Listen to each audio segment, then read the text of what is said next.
Assalamualaikum warahmatullahi taala wabarakatuh. Perkenalkan, nama saya Asadul Rafiq, mahasiswa IAIN Madura Program Studi Pendidikan Agama Islam.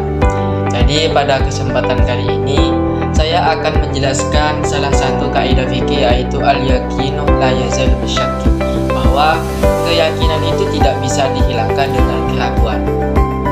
Contohnya dalam kasus orang tersebut itu sudah mengambil wudhu, begitu, artinya sudah punya wudhu, tapi di dalam ketika beberapa menit atau beberapa jam orang itu ragu apakah orang tersebut itu punya wudhu atau tidak. Tapi menurut keyakinannya, seseorang itu tidak melakukan sesuatu atau unsur yang menyebabkan batalnya wudhu, begitu, artinya orang tersebut tidak melakukan hal-hal yang dapat menyebabkan wudhu. Maka bagaimana hukumnya? Maka hukumnya itu dikembalikan pada keyakinannya, artinya orang tersebut itu punya wudhu. Kenapa? Karena orang tersebut itu yakin bahwa orang tersebut itu tidak melakukan sesuatu yang membatalkan wudhu, begitu. Maka dari kaidah ini muncullah beberapa cabang kaidah. Yang pertama yaitu al-aslu baqa'u ma kana ala ma kana, bahwa hukum asal adalah tetap apa yang telah ada atau yang telah ada, begitu. Contohnya dalam kasus tadi, ada orang itu sudah punya wudhu, begitu. Ketika beberapa menit kemudian atau beberapa jam kemudian orang tersebut itu ragu, begitu, maka hukum asalnya itu dikembalikan pada yang ada, begitu. Artinya bagaimana? Artinya orang tersebut itu yang ada itu punya wudhu, begitu, maka hukumnya dikembalikan pada asalnya, yakni punya wudhu, begitu.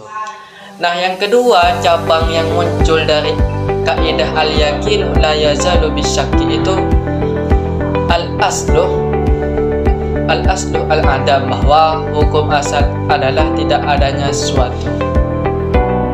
Contohnya itu orang tersebut itu ragu apakah di dalam sholat itu apakah sudah melakukan iktidal atau tidak, begitu.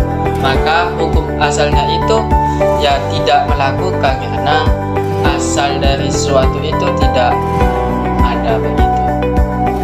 Contohnya. Nah, yang ketiga, cabang yang muncul dari kaidah tersebut yaitu al-aslu fil asli al-ibahatu hatta yadullu dalil ala tahrim, bahwa hukum asal itu di dalam sesuatu itu hukumnya boleh sampai ada dalil bahwa hal tersebut itu menunjukkan keharamannya. Contoh dalam kasus orang itu menemukan seekor hewan yang mana hewan tersebut itu sulit atau tidak ditemukan ciri-ciri atau sifat-sifat yang menunjukkan bahwa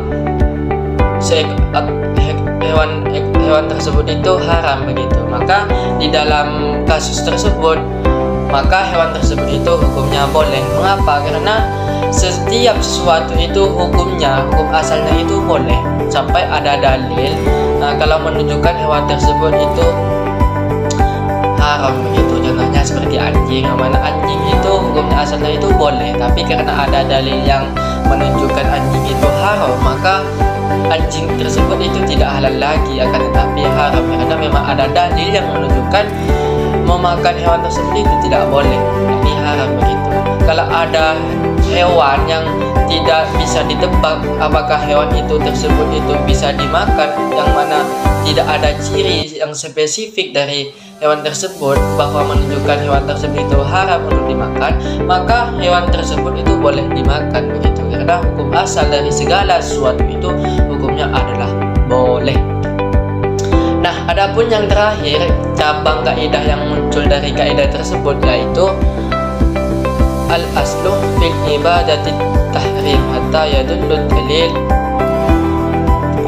al-aslu fi kulli hadisin takdiruhu bil urbi zamanihi, bahwa hukum asal setiap peristiwa penetapan hukumnya itu menurut masa yang terdekat dengan kejadiannya.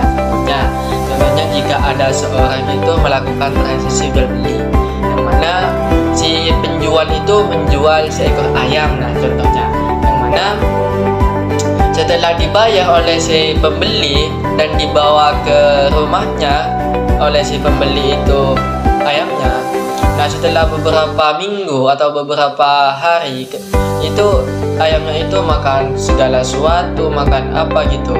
Nah, sehingga menyebabkan sakit atau kematian. Nah, yang mana si pembeli itu gugat kepada si penjual karena mati gitu, karena memang tak tahu karena ada alasan apa gitu yang menyebabkan mati, atau bukan karena hanya beberapa hari ayamnya mati begitu. Nah, maka hukumnya bagaimana? Nah, ini hukumnya kalau dalam kasus tersebut itu hukumnya itu maka si pembeli itu tidak bisa gugat. Mengapa? Karena hukum asal itu yang lebih dekat dengan zamannya begitu. Artinya jika ayam tersebut itu makan segala sesuatu, maka itu harus mengacu pada zamannya tersebut. Artinya hewan tersebut itu bisa mati karena makanannya, bukan karena ada faktor-faktor yang sebelum pembeli itu membeli begitu. Maka apabila ada kejadian tersebut itu harus kembali pada zamannya. Artinya zaman terdekat atau waktu yang terdekat pada kejadian tersebut itu adalah hukumnya. Artinya ayam tersebut itu mati karena makanannya, bukan karena ada faktor-faktor yang menyebabkan mati sebelum si pembeli itu membeli ayamnya begitu. Mungkin hanya itu yang bisa saya sampaikan mengenai kaidah al-yaqinu la yazalu bisyak. Selebihnya mohon maaf apabila ada kesalahan dari saya. Wassalamualaikum warahmatullahi taala wabarakatuh.